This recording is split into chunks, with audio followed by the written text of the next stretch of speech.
अस्सलाम वालेकुम स्टूडेंट्स, कैसे हैं आप सब। उम्मीद है आप सब खैरियत से होंगे। आज का जो हमारा टॉपिक है वो हमारा है कार्बन नाइट्रोजन ऑक्सीजन साइकिल। हमने लास्ट जो लेक्चर था उसमें हम लोगों ने पीपी साइकिल पढ़ा था, मतलब प्रोटॉन प्रोटॉन साइकिल। बेसिकली हमने स्टार्ट किया था सोलर फ्यूजन। सोलर फ्यूजन हम कह सकते हैं हमारे पास स्टार्स में और सन में जो फ्यूजन रिएक्शंस हो रहे हैं, ये हम ये कह सकते हैं कि बेसिकली स्टार और सन में जो एनर्जी प्रोड्यूस हो रही है उसका सोर्स क्या है, तो वो हम डिस्कस कर रहे थे। उसे हमने कंबाइन एक नेम लिया सोलर फ्यूजन का। ठीक है, इसमें कल हमने फर्स्ट पार्ट पढ़ा पीपी साइकिल। उसमें हमारे पास PP1 साइकिल था, PP2 साइकिल था और PP3 साइकिल था। ठीक है, वो हमने पढ़ा पीपी साइकिल। आज हमारे पास है सेकंड, मतलब एक तो वे ये है जिसके थ्रू हमारे पास एनर्जी लिबरेट होती है या सनलाइट आती है, वो हमारे पास है पीपी साइकिल। ठीक है, सेकंड एक और भी प्रोसेस है जिसके थ्रू हमारे पास एनर्जी प्रोड्यूस हो सकती है सन के कोर में, और उसे हम कहते हैं CNO साइकिल, मतलब carbon nitrogen and oxygen cycle. ठीक है, ये हमारे पास एक और सोर्स है। हम कह सकते हैं there is one more process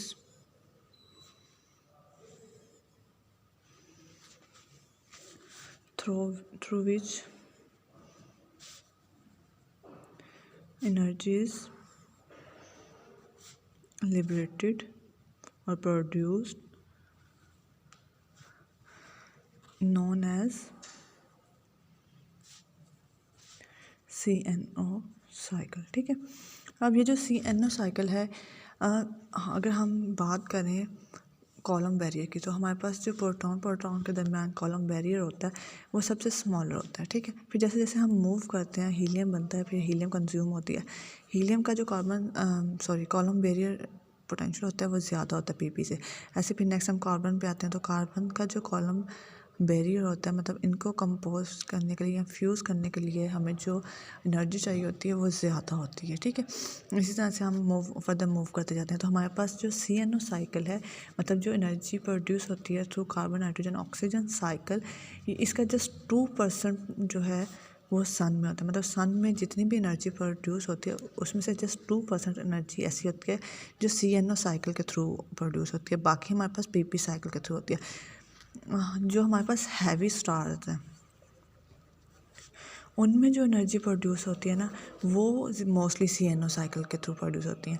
वहाँ पे हमारे पास जो उनका जो टेम्परेचर होता है वो ज़्यादा होता है, और इसलिए वहाँ पे हमारे पास जो एनर्जी प्रोड्यूस होती है वो हमारे पास तो CNO साइकिल होती है। ठीक है, CNO साइकिल जो है ये H. बेस ने 1939 में प्रपोज किया था। अब हमारे पास हम देखते हैं कि हमारे पास CNO साइकिल क्या होती है। इसमें हम स्टार्ट करते हैं कार्बन से, कार्बन 12 लेते हैं, और इसके ऊपर हम क्या करते हैं, एक प्रोटॉन को, मतलब एक प्रोटॉन और एक कार्बन फ्यूज़ करते हैं, और उसके रिजल्ट में हमारे पास क्या बनता है, नाइट्रोजन 13 7। ठीक है, और साथ में क्या हमारे एमिट होते हैं। एक प्रोटॉन और कार्बन फ्यूज़ होते हैं और रिजल्ट में हमारे पास क्या आती है, नाइट्रोजन 13 7 आता है। उसके बाद ये जो नाइट्रोजन 13 7 है ये फ्यूज़ होता है और हमें रिजल्ट में देता है एक पॉजिट्रॉन प्लस एंटी न्यूट्रिनो, और साथ में हमें क्या देता है, कार्बन 13 6। ठीक है, फिर क्या होता है, एक और प्रोटॉन जो है वो कंबाइन होता है कार्बन 13 6 के साथ, और रिजल्ट में हमें क्या देता है, नाइट्रोजन 14 7।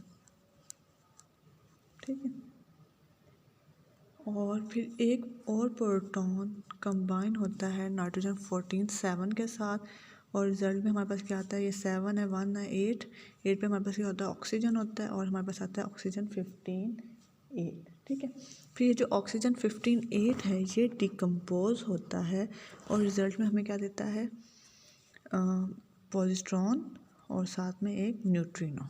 ठीक है, उसके साथ पॉजिट्रॉन न्यूट्रिनो एमिट करने के बाद ये कन्वर्ट हो जाता है नाइट्रोजन 15 7 में। ठीक है, फिर एक और प्रोटॉन कंबाइन करता है नाइट्रोजन 14 7 के साथ, और रिजल्ट में हमें क्या देता है, हीलियम एक अल्फ़ा पार्टिकल और साथ में हमें क्या मिलता है, कार्बन। ठीक है, तो ये इसे हम नेम देते हैं, ये हमारे पास क्या होता है, CNO साइकिल।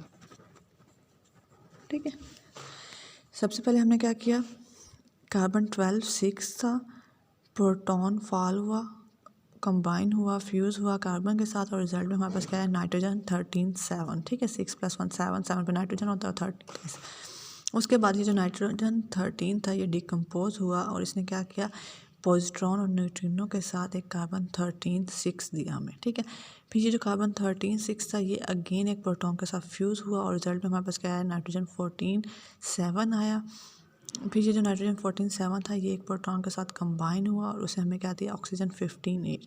फिर ये जो ऑक्सीजन 15 8 है ये डिकम्पोज हुआ नाइट्रोजन 15 में, साथ में पॉजिट्रॉन दिया और न्यूट्रिनो दिया। फिर ये जो नाइट्रोजन 15 7 था ये डिकम्पोज हुआ हीलियम 4 में और कार्बन 12 में। अब अगर आप इस पूरे प्रोसेस में देखें तो हमारे पास क्या है, हमने कार्बन से स्टार्ट किया, ठीक है, और हमारे पास nitrogen, carbon, nitrogen, oxygen, nitrogen, और अगेन हमारे पास वही एंड पे वही रिज़ल्ट आया। ठीक है, इसमें हमारे पास जो यूज़ हुए हैं वो हमारे पास 4 प्रोटॉन यूज़ हुए हैं। ठीक है, ये 4 प्रोटॉन कंज्यूम हुए हैं और हमारे पास हमने कार्बन से स्टार्ट किया और दोबारा कार्बन से आगे, तो हम कह सकते हैं कि हमारे पास कार्बन जो है जिस फॉर्म में हमने लिया था उसी फॉर्म में वापस आ गया, तो हम कहते हैं कि हमारे पास कार्बन जो है used as a catalyst. Catalyst का आपको पता है क्या होता है। ठीक है, तो इस रिएक्शन में कार्बन को हमने एज अ कैटलिस्ट यूज़ किया है। और आपको याद होगा जब हमने PP साइकिल किया था उसमें हमने क्या किया था, हमने 4 प्रोटॉन यूज़ किए थे और रिजल्ट में हमारे पास क्या आया था, हीलियम न्यूक्लियाई आया था, 2 पॉजिट्रॉन आए थे और 2 न्यूट्रिनो आए थे। ठीक है, तो यहाँ पे भी हमारे पास यही है, एक पॉजिट्रॉन ये, एक पॉजिट्रॉन ये, एक न्यूट्रिनो ये, एक न्यूट्रॉन ये, 4 प्रोटॉन यूज़ हुए हैं। एक जो हमारे पास हीलियम है वो आया है, 2 पॉजिट्रॉन और 2 न्यूट्रिनो आए हैं। तो हमारे पास प्रोसेस सेम वही है, एनर्जी जो आएगी वो भी हमारे पास उतनी ही आएगी। ठीक है, तो ये हमारे पास है CNO साइकिल, और CNO साइकिल हमारे पास यूज़ होता है most of the time stars में एनर्जी प्रोड्यूस करने के लिए। ठीक है, तो हम बेसिकली प्रोटॉन से स्टार्ट करते हैं, सबसे पहले प्रोटॉन फ्यूज़ होते हैं, उसके बाद हीलियम आता है, हीलियम फ्यूज़ होता है, उसके बाद हमारे पास कार्बन, और इसी तरह से ये प्रोसेस मूव करते करते एट द एंड हमारे पास जो मोस्ट स्टेबल है आयरन 56 तक जाता है। और उसके बाद हमारे पास क्या होता है, स्टार जो है वो क्लैप्स हो जाता है और उस डवार्फ में चेंज हो जाता है, या फिर हम कहते हैं कि वो एक न्यूट्रॉन स्टार में या ब्लैक होल में हो जाता है। जब मैक्सिमम पॉइंट तक आयरन 56 तक पहुंच जाता है उसके बाद हमारे पास स्टार क्या होता है, वो कोलैप्स हो जाता है, वो ब्लैक होल में, या हम कहते हैं वो वाइट डवार्फ में चेंज हो जाता है। ठीक है, अब ये जो सारे रिएक्शंस हमने किए हैं इसे मैं आपको एक रिएक्शन टर्म में लिख देती हूँ ताकि आप लोगों को मसला ना हो। सबसे पहले हम लोगों ने क्या लिया है, एक प्रोटॉन वो कंबाइन हुआ है कार्बन 12 6 के साथ और रिजल्ट में हमारे पास क्या आया, नाइट्रोजन 13 7 प्लस गैमा। ठीक है, उसके बाद ये जो नाइट्रोजन 13 आई है ये नाइट्रोजन 13 फर्दर डिकम्पोज हुई है और इसे हमें क्या दिया, कार्बन 13 प्लस पॉजिट्रॉन आया ना, तो इसके हमारे पास क्या होगा, एटॉमिक नंबर में एक डेफिशिएंसी हो जाएगी। ठीक है, 7 था, 6 पे हमारे पास कार्बन होता है और साथ में हमारे पास क्या है, न्यूट्रिनो। ठीक है, अब ये जो कार्बन 13 है इसके साथ फिर से एक प्रोटॉन कंबाइन होगा और हमें रिजल्ट में क्या मिलेगा, नाइट्रोजन। ठीक है, और साथ में गैमा। ठीक है, फिर ये जो नाइट्रोजन 14 है ये एक प्रोटॉन के साथ कंबाइन होगी और रिजल्ट में हमें क्या मिलेगा, ऑक्सीजन 15। ठीक है, फिर ये जो ऑक्सीजन 15 हमारे पास आई है ना ये डिकम्पोज होगी दोबारा से और रिजल्ट में हमारे पास क्या आएगा, एक पॉजिट्रॉन, एक न्यूट्रिनो और साथ में क्या आएगा, नाइट्रोजन 7। पॉजिट्रॉन ऑर्बिट हो रहा है तो एटॉमिक नंबर में डिक्रीज होगा एक और हमारे पास आ जाएगा यहाँ पे 15। अब ये जो नाइट्रोजन 15 है ये दोबारा से एक प्रोटॉन के साथ कंबाइन होगा और हमारे पास क्या आ जाएगा, कार्बन 6 12 और साथ में हीलियम 4 2। ठीक है, ये देख लेंगे वही वाली। अगर हम यहाँ से भी देखें, एक प्रोटॉन हमारे पास ये, एक प्रोटॉन हमारे पास ये, एक प्रोटॉन हमारे पास ये और एक प्रोटॉन हमारे पास ये, 4 प्रोटॉन। स्टार्ट में हमने क्या किया, कार्बन 12 लिया, एंड पे हमारे पास क्या आया, प्रोडक्ट में कार्बन 12 आया। मतलब ये कार्बन 12 जो है ये पूरे रिएक्शन में एज अ कैटलिस्ट यूज़ हुआ है। हमारे पास नाइट्रोजन, कार्बन और ऑक्सीजन प्रोड्यूस हो रहे हैं, कंज्यूम हो रहे हैं, लेकिन वो दोबारा से फिर प्रोड्यूस हो रहे हैं। तो बेसिकली इस रिएक्शन में जो कंज्यूम हुआ है वो हमारे पास 4 प्रोटॉन कंज्यूम हुए हैं।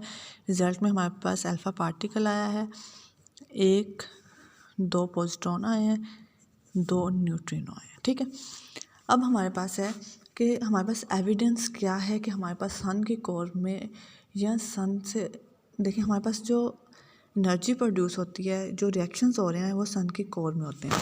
ठीक है, हमने कल भी डिस्कस किया था, कोर में हमारे पास रिएक्शंस होते हैं, उसके फर्दर हमारे पास होता है रेडिएटिव जोन होता है, फिर हमारे पास कन्वेक्टिव जोन होता है, और फिर हमारे पास क्या होता है, फोटोस्फेयर। फोटोस्फेयर से हमारे पास क्या आती है, लाइट एमिट होती है। तो अब यहाँ से यहाँ तक आने के लिए मिलियन ईयर्स लगते हैं। हम कहते हैं 10⁻10 में हमारे पास ईयर्स होते हैं, इतना ज़्यादा ड्यूरेशन होता है। ठीक है, अब इतने टाइम में हमारे पास जो रेडिएशन यहाँ से एमिट होती हैं, इतना टाइम ट्रैवल करने के बाद उनमें भी चेंजेस आती हैं, फिर वो यहाँ पे डिफरेंट रिएक्शंस भी अंडरगो करते हैं, उनमें चेंजेस आ जाती हैं। तो हम कहते हैं कि जाहिर सी बात है, लाइट यहाँ पे जो हमारे पास रेडिएशंस प्रोड्यूस हुई हैं, जो एनर्जी प्रोड्यूस हुई है, जब तक वो हमारे पास आई हैं उनमें चेंजेस हो रही हैं। तो हमें कैसे पता चलेगा कि सन के कोर में जो रिएक्शन हुए हैं वो फ्यूजन ही था। ठीक है, तो अब इसमें हमारे पास क्या आया, इन फोटॉन्स के साथ साथ हमारे पास क्या आते हैं, पॉजिट्रॉन और न्यूट्रिनो भी आते हैं। ठीक है, तो ये चीज़ हमने लास्ट लेक्चर में डिस्कस की थी कि जो हमारे पास न्यूट्रिनो होते हैं ये बहुत वीक इंट्रैक्शंस करते हैं, इंट्रैक्शन।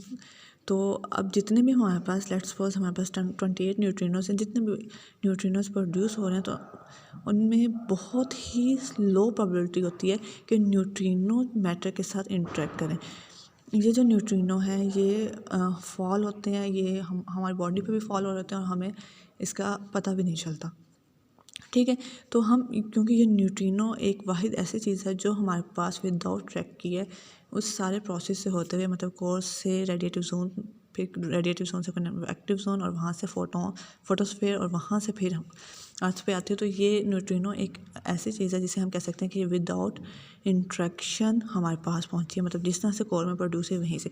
तो हम इन न्यूट्रिनो को यूज़ करके, इन पर सर्च करके, यहाँ से हम बताते हैं कि हमारे पास जो कोर में रिएक्शंस हो रहे थे वो क्या हो रहे थे। ठीक है, तो जो हमारे पास एविडेंस है, जो हमारे पास सोर्स है कि कोर में जो प्रोसेस हो रहा है वो फ्यूजन प्रोसेस ही है, वो हमारे पास है न्यूट्रिनो। ठीक है, ये हमारा सोलर फ्यूजन वाला टॉपिक कंप्लीट हो गया है। उम्मीद है आप लोगों को समझ आ गई होगी। कोई कन्फ्यूजन है, कोई क्वेश्चन है तो आप पूछ सकते हैं। ठीक है, ये आप लोगों की बुक में मौजूद है, टॉपिक आप वहीं से कर लें। थोड़ा सा ये रिएक्शंस में है वो आप देख लीजिएगा। ठीक है, अल्लाह हाफिज़, फ़ी अमान अल्लाह।